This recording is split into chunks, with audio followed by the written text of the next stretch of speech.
중고대학부 친구들 한 주간도 예수님과 함께 평안하셨나요? 지난 시간 인사말에서 평안에 대한 얘기를 했었죠. 건강, 명예, 재산 이러한 조건들이 갖추어져야 평안합니다 라고 말하는 세상의 평안과는 달리 예수님이 약속하신 평안은 건강, 명예, 재산 그러한 조건들이 갖추어지지 않아도 평안합니다 라고 말할 수 있는 평안이라고요. 네, 전 그런 평안이라면 기꺼이 사양하겠습니다. 예, 당연한 거죠. 누가 몸 아파, 명예 다 날렸어, 재산 다 잃어버렸어. 그런데도 아멘, 감사합니다, 전 너무나 평안해요 라고 한다면 비정상도 그런 비정상이 없는 거겠죠. 성경에 제대로 비정상인 분이 한 분 나오십니다.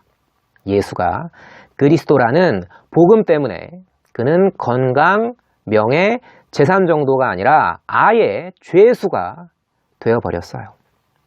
그런데 자신을 풀어줄 수도 있는 왕 앞에 선 기회에서 그는 풀어달라는 호소와 아부가 아니라 약속대로 죽으시고 약속대로 부활하신 예수 그리스도가 구원의 빛이십니다 외치며 자신을 죄수로 만든 복음을 오히려 전파하고 있었어요. 왕 옆에서 듣고 있던 총독이 뭐라고 합니까? 네가 미쳤구나. 왕은 뭐라고 해요? 너 지금 여기서 날 전도하냐? 이렇게 아그리빠 왕과 베스토 총독이 보기에 정상이 아니던 복음 때문에 죄수가 됐는데 그 복음을 전하고 있던 자의 이름 바울. 하지만 그의 최후 진술은 너무나 당당했습니다. 오늘 내 말을 듣는 모든 사람 쇠사슬만 빼고 다 나와 같이 되기를 바랍니다. 태어날 때 뇌를 다쳐서 한 글자를 쓰려면 온몸을 쥐어짜야 하지만 그 쥐어짠 글자로 쓰인 지금 흐르는 찬송시 나 가진 재물 없으나 나 남이 가진 지식 없으나 나 남에게 있는 건강 있지 않으나 공평하신 하나님이 나 남이 가진 것 나 없으나 공평하신 하나님이 나 남이 없는 것 갖게 하셨네. 뇌성마비 뒤틀린 몸에 그녀가 가진 것은 뭘까요? 어느 순교지에 남겨진 예수를 가진 자 모든 것을 가진 자이다 라는 글귀처럼 그녀는 진정 예수를 가진 참 평안을 누리는 자가 아닐까요? 뇌성마비 인생 주신 하나님 뭐가 공평하신가요? 하나님은 세상의 것 잃을수록 예수의 복음 더 깊게 더 짙게 깨닫게 하시기에 그녀는 공평하신 하나님을 노래하지 않았을까요? 미국의 어느 후원자가 그녀를 치료해 주겠다고 나섰을 때 주님이 만들어 놓으신 이대로 살겠어요. 난 이대로가 좋아요. 했다던 그녀의 찬송시 나처럼 세상이 보기엔 너무나 비정상적인 모습입니다. 근심하는 자 같으나 항상 기뻐하고 가난한 자 같으나 많은 사람들을 부요하게 하고 아무것도 없는 자 같으나 모든 것을 가진 자로다. 이 위대한 역설을 세상은 비정상이라고 비웃습니다.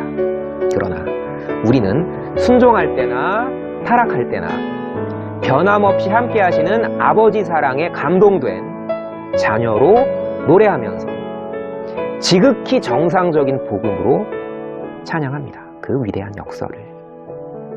기드온이 미디안을 물리친 순종의 때나 오늘 확인할 타락의 때나 그 모든 때에 여호와는 선하게 다스리고 계셨습니다. 세상은 야, 그럼 하나님이 타락하게 하신 거야? 그럼 누구나 신나게 타락하며 살지. 그런 얘기는 비정상이야. 공격합니다. 그러나 모든 죄에서 자유로우나 매일 애통하며 회개하며 사는 죄인, 그 지극히 정상적인 죄인의 눈으로 성경을 보는 언약 성취사적 성경신학의 눈으로, 그 관점으로 사사기 8장 후반부 말씀 함께 나누도록 하겠습니다.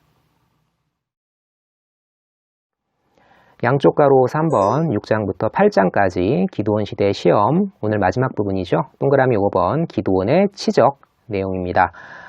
지난 시간 기적적으로 승리한 기드온 편에 숟가락을 너무 늦게 얹은 것 같으니까 왜 우리를 진작에 안 끼워줬어? 막 이렇게 이제 따지고 들던, 다투었던 에브라임 지파의 마음도, 그리고 예수님의 작은 자 되라는 가르침처럼 자신을 낮추고 형제 에브라임 지파의 공로를 높여서 그 다툼을 지혜롭게 해결했던 기드온의 마음도, 야 기드온 네가 미디안 두 왕을 잡는다고? 이렇게 형제를 비웃었던 숫꽃과 브누엘의 마음도 모두 여호와의 움직이심이었죠. 모든 마음을 그 뜻대로 다스리시는 여호와를 믿을 때 우리에게 평안이 있지 않을까. 형제 기드온을 도구로 쓰셔서 300으로 이미 12만을 멸하신 여호와의 능력을 비웃던 숫꽃과 브누엘은 미디안 두 왕을 잡아서 평안이 돌아온 기드온에 의해서 예고대로 징벌과 죽음을 맞습니다. 우리의 약함을 고백해 하나님만 의지하도록 쓰시는 모든 사탄의 역사들, 기드온의 칼날이 택한 백성 밖에 미디안과 택한 백성 안에 숫꽃과 브누엘을 처단했듯이 예수의 검과 철장은 택한 백성 밖에서 괴롭히는 악한 인간들, 택한 백성 안에서 괴롭히는 육체의 소욕들, 하나님에 대한 의심, 형제에 대한 판단, 나를 우상처럼 섬기고자 하는 마음, 이런 것들을 처단하시겠죠. 악인에게 고통받는 형제께는 구속주 예수보다는 심판주 예수가 좀 더 와닿겠죠. 널 위해서 주께서 반드시 심판하신다고. 그 예수님은 십자가 제물로 우리를 위해 죽으시고 부활하신 구속주, 평강의 왕이십니다. 그러나 또 한편으로는 검과 철장을 들고 우리 외면의 사탄의 역사와 우리 내면의 사탄의 역사를 찔러 쪼개시는 심판주, 승리의 왕이시죠. 구속주이자 심판주이신 그 예수님의 십자가만 좋고 내 양심을 찔러가지고 쪼개는 검과 철장은 싫다면 그건 불균형의 신앙이겠죠. 피 흘려 용서하신 복음을 들으니까 내 마음이 너무 평화롭고 좋아요. 이것도 나쁘진 않습니다. 하지만 그건 반쪽짜리죠. 진정으로 살았고 운동력이 있는 말씀이, 그 말씀의 검이 내 영혼을 찔러 쪼개면 찔려 내 죄에 애통해야 정상입니다. 찔려 내 죄 때문에 피 흘리셨음에 아파해야, 애통해야 정상입니다. 그 기드온이 미디안 두 왕을 죽이고 자칫 교만한 통치자가 되기보다 성령의 소욕이 기드온을 붙잡아 주심으로 나 기드온이 아니라 여호와께서 너희를 다스리시리라 이렇게 외치면서 겸손한 순종자로 있던 때의 모습 8장 20절부터 23절까지 함께 읽으시겠습니다. 그의 맏아들 여델에게 이르되 일어나 그들을 죽이라 하였으나 그 소년이 그의 칼을 빼지 못하였으니 이는 아직 어려서 두려워함이었더라. 세바와 살문나가 이르되 미디안의 두 왕이죠. 내가 일어나 우리를 치라. 사람이 어떠하면 그의 힘도 그러하니라 하니 기드온이 일어나 세바와 살문나를 죽이고 그들의 낙타목에 있던 초승달 장식들을 떼어서 가지니라. 그때에 이스라엘 사람들이 기드온에게 이르되 당신이 우리를 미디안의 손에서 구원하셨으니 당신과 당신의 아들과 당신의 손자가 우리를 다스리소서 하는지라. 기드온이 그들에게 이르되 내가 너희를 다스리지 아니하겠고 나의 아들도 너희를 다스리지 아니할 것이요. 중요한 말씀이죠. 여호와께서 너희를 다스리시리라 하니라. 붙잡힌 미디안 두 왕 세바와 살문나를 자신의 어린 맏아들 그 약자의 손에 수치스럽게 죽이려 했던 기드온은 설마 자신의 나중의 아들 중 하나가 그런 약자의 손에 수치스럽게 죽게 될 줄은 꿈에도 몰랐겠죠. 다음 장에서 이제 확인할 수가 있습니다. 또한 언제는 바알의 제단을 파괴한 기드온 저놈을 끌어내서 죽여라 하던 백성이 이제는 당신과 당신의 아들, 손자가 우리를 왕으로 다스려 주십시오 이렇게 할 줄도 기드온은 꿈에도 몰랐을 테죠. 또한 성령의 소욕이 붙잡아 주심으로 겸손한 순종자였던 자신이 별 생각 없이 약간 우쭐해서 만들었을 금 에봇으로 인해서 우상숭배의 타락과 불순종의 씨앗을 뿌릴 줄은 더더욱 몰랐을 테죠. 언약대로 작은 나귀 새끼를 타고 예루살렘에 입성하시던 예수님을 향해 호산나 우리의 왕이시여 라고 외치던 사람들 상당수가 며칠도 못 되어 돌변해서 예수를 십자가에 못 박아 죽여라 라고 외치던 이 인간사의 당혹스러움. 시편에 150편이나 되는 많은 시들은 우리의 한탄이 예측 불가의 찬양으로 바뀌는, 우리의 찬양이 예측 불가의 한탄으로 바뀌는 이 인간사의 당혹스러운 여러 가지 돌발적인 변수들을 담고 있지 않을까. 보통 세상에서 세옹지마라고 말하는 것은 그러나 주관자와 목적이 분명하지 않습니다. 하지만 성경적인 세옹지마는요, 주관자, 모든 일들을 언약대로 이루시는 여호와, 그리고 목적, 그 다양한 변수 앞에 좌절할 수밖에 없는 인간의 나약함과 대비되는 그 은혜의 능력을 계시하시는 여호와 영광 찬양이라는 주관자와 목적이 분명한 것이 성경적 세옹지마죠. 어쨌거나 앞니를 예측하지 못했던 기드온, 그 기드온이 입었던 만들었던 에봇은 가슴과 등을 덮은 긴 조끼였죠. 제사장이 입을 수 있는 것이었어요. 그런데 레위 지파도 아닌 므낫세 지파의 기드온이 금 에봇을 만들었던 건 분명한 교만이었습니다. 성경은 분명히 교훈하죠. 교만은 패망의 선봉이요, 거만한 마음은 넘어짐의 앞잡이니라.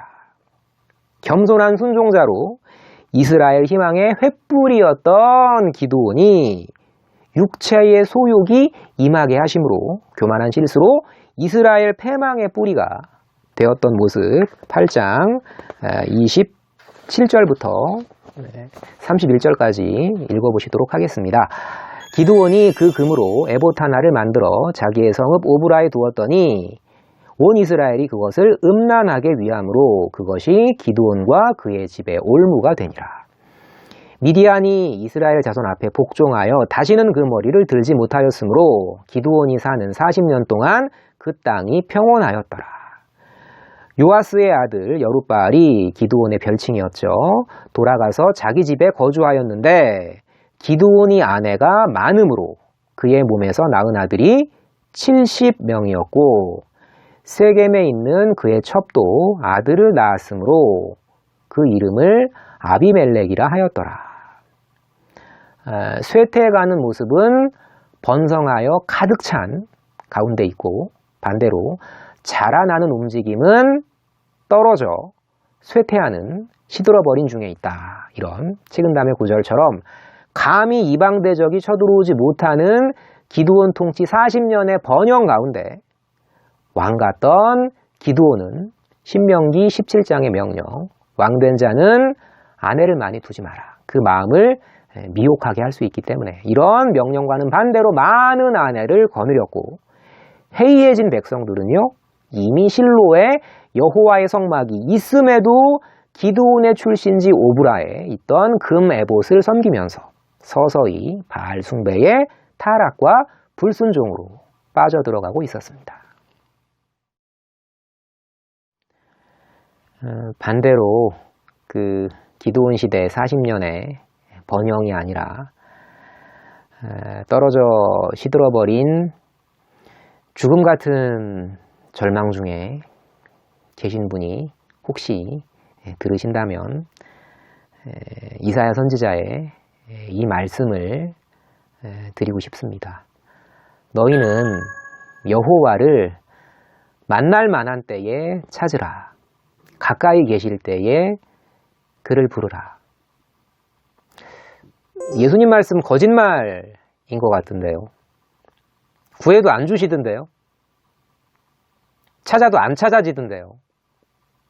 두드려도 안 열리던데요. 이렇게 유튜브에 좋은 분들이 올리신 참 은혜로운 영상 댓글 중에 기쁘게 아멘 하는 댓글 외에 이런 원망에 찬 댓글들을 덜어 봅니다. 저는 솔직히 이 은혜로운 영상 아래 보이지 않는 원망에 찬 댓글이 굉장히 많을 거라고 예상을 합니다.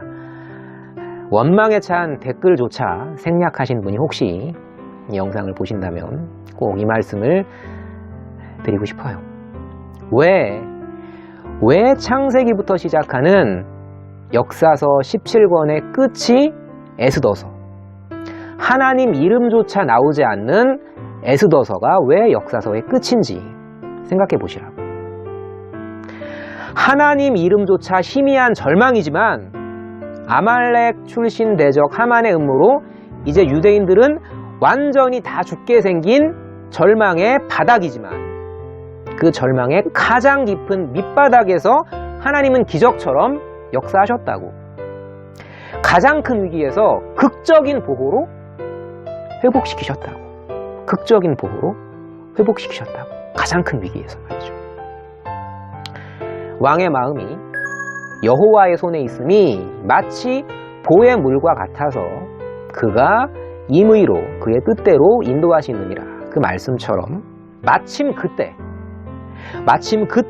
아하수에로 왕의 마음을 움직여서 밤에 잠이 오지 않아서 역대 일기를 읽게 시켰고, 마침 그때 두 내시의 암살 음모를 모르드게에 신고해서 그 위기를 벗어났다라는 것을 깨닫게 하셨고, 또 마침 그때 밖에 모르드게를 죽이려 서 있던 하만을 시켜서 오히려 모르드게를 찬양하게 하셨던 하나님.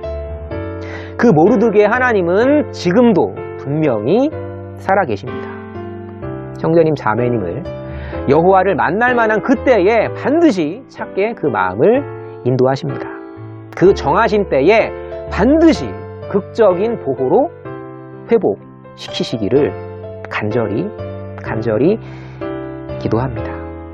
기드온이 의심할 때, 기드온이 순종할 때, 기드온이 불순종한 그 모든 때에 하나님은 변함없는 사랑으로 기드온을 지켜보시고 다스리셨습니다. 기드온을 선하게 항상 다스리셨습니다. 본문 말씀으로 마무리하겠습니다. 여호와께서 너희를 다스리시리라. 여호와께서 그 모든 상황에서 너희를 선하게 다스리시리라. 다 같이 기도하시겠습니다.